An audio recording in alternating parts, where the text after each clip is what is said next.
Hello everyone, I welcome you on the behalf of Rasa International School. I hope you all are doing good and safe at your homes. So today in this video, we are going to discuss about chapter number 12 of class 6, which is light, shadow and reflection, part 3.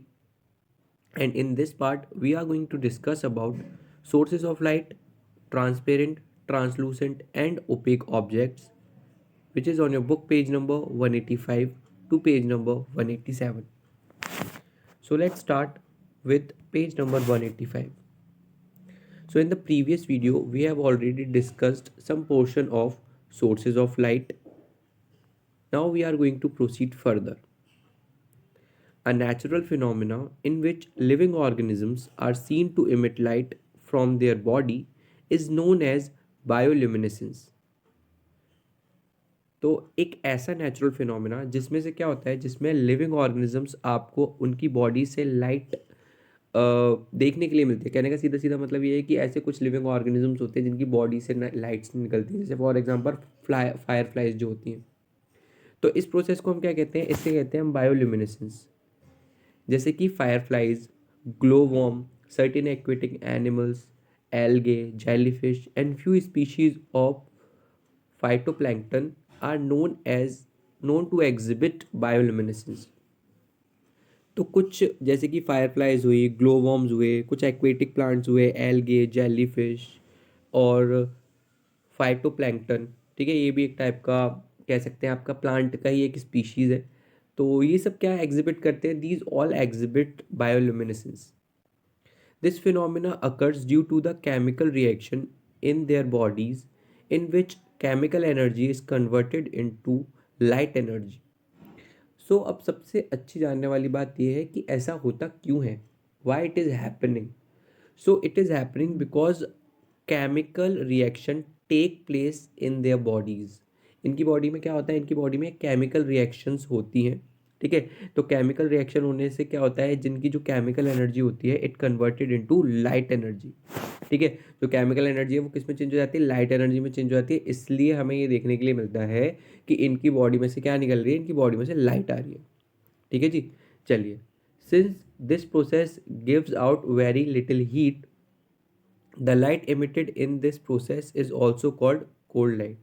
क्योंकि इस process में क्या होता है, बहुत कम heat होती है, बहुत ही कम हीट। अगर ज़्यादा हीट होगी तो ऑब्वियसली वो ऑर्गेनिज्म जल जाएगा, ठीक है। तो इस प्रोसेस में जो हीट निकलती है वो बहुत कम होती है, ठीक है। तो इसलिए that is why they are also called cold light, source of cold light है ये भी, मतलब कोल्ड लाइट है ये, ठीक है। जैसे कि आपने पिछली वीडियो में पढ़ा था हॉट सोर्सेज ऑफ लाइट और कोल्ड सोर्सेज ऑफ लाइट, ठीक है।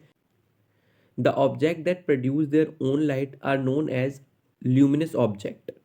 An electric bulb, a torch, a candle flame, the sun and the other star are example of luminous object। अब हम बात करेंगे what are the luminous objects। So generally luminous objects are those objects that generally gives out light। जो क्या करते हैं, जो कि अपनी खुद की लाइट प्रोड्यूस करते हैं, उन्हें हम क्या कहते हैं, उन्हें हम कहते हैं luminous object। जैसे कि आपका electric bulb, candle, torch, sun, stars, these all are the luminous object because they produce their own light। ये अपनी लाइट प्रोड्यूस करते हैं, दैट इज वाई इन्हें हम क्या कहते हैं, इन्हें हम ल्यूमिनस ऑब्जेक्ट कहते हैं। when we look at the luminous object, light reaches to our eyes and so we are able to see it। caution, never look towards the sun directly, the strong rays of the light might damage your eyes। तो क्या होता है, luminous object हमें कैसे दिखते हैं, जब भी क्या होता है, जब भी हम इनको ऑन करते हैं तो ये लाइट दरअसल हमारी आइज़ पर जाती है और ऐसे हम किसी भी ल्यूमिनस ऑब्जेक्ट को हम देख सकते हैं। लेकिन एक बहुत ही ज़्यादा डेंजरस चीज़ है जो कि आपको नहीं करनी है, कभी भी आपको सन की तरफ डायरेक्टली नहीं देखना है, क्योंकि सन की जो लाइट होती है, सन की जो हीट होती है वो बहुत ही ज़्यादा हार्मफुल हो सकती है आपकी आइज़ के लिए।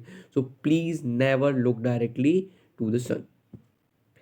अब क्वेश्चन ये आता है कि सर ल्यूमिनस ऑब्जेक्ट तो हमें लाइट की वजह से दिख गए क्योंकि they produce their own light, okay. Now अब नॉन ल्यूमिनस ऑब्जेक्ट हमें कैसे दिखेंगे। नॉन ल्यूमिनस ऑब्जेक्ट पहले मैं बता देता हूँ कि नॉन ल्यूमिनस ऑब्जेक्ट कौन से होते हैं। सो नॉन ल्यूमिनस ऑब्जेक्ट ऐसे ऑब्जेक्ट होते हैं जो कि लाइट प्रोड्यूस नहीं करते, जैसे कि आप टेबल हुई, वाटर बॉटल हुई, आपकी बुक हुई, ठीक है, आपका बैग हुआ, ये सब पेंसिल पेन हुए, तो ये सब अपनी लाइट प्रोड्यूस नहीं करते हैं, they are non luminous object. तो क्वेश्चन ये है फिर नॉन ल्यूमिनस ऑब्जेक्ट हमें कैसे दिखेंगे? हमें नॉन ल्यूमिनस ऑब्जेक्ट फिर दिखने ही नहीं चाहिए। बहुत इंटरेस्टिंग चीज़ें देखते हैं। तो ये सब नॉन ल्यूमिनस ऑब्जेक्ट है। How do we see are non luminous object? तो how do we see non luminous object देख लेते हैं। So non luminous object reflect the light that receive from luminous object. We see a non-luminous object when light reflect by it reaches our eyes. तो ये जो non luminous object है ना, वो हमें कैसे दिखते हैं पता है?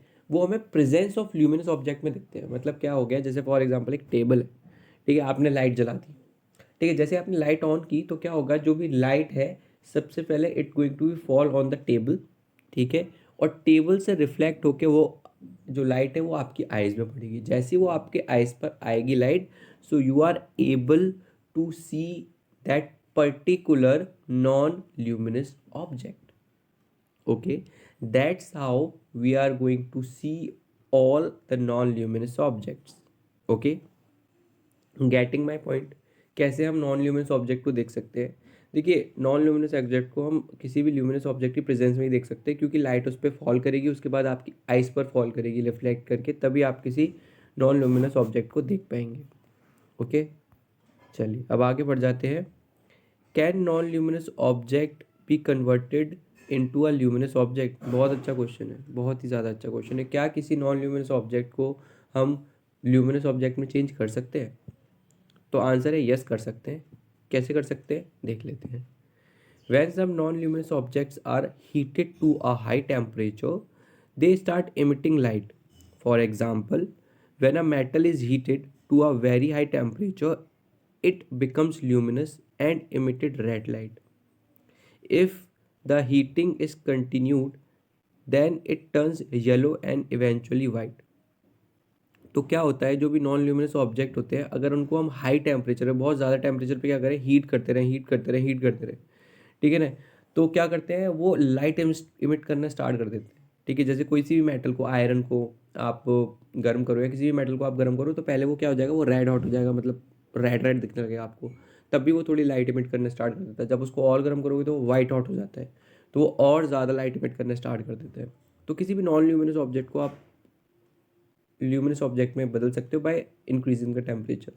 अब इसका मतलब ये नहीं है कि आप वुड में आग लगा दो, ठीक है, आप वुड में भी अगर आप आग लगा दोगे तो समझ रहे हो आप फिर सब कुछ जला दोगे। जलाना नहीं है किसी भी चीज़ को, कुछ मेटल्स में ऐसा आप देखने के लिए देख मिल सकता है, ठीक है ना। चलिए, why are the moon and other planet consider non luminous object? अब आप मुझे ये बताइए कि जो मून है और बाकी के और प्लैनेट्स हैं, उन्हें हम नॉन ल्यूमिनस ऑब्जेक्ट की कैटेगरी में क्यों कंसिडर करते हैं?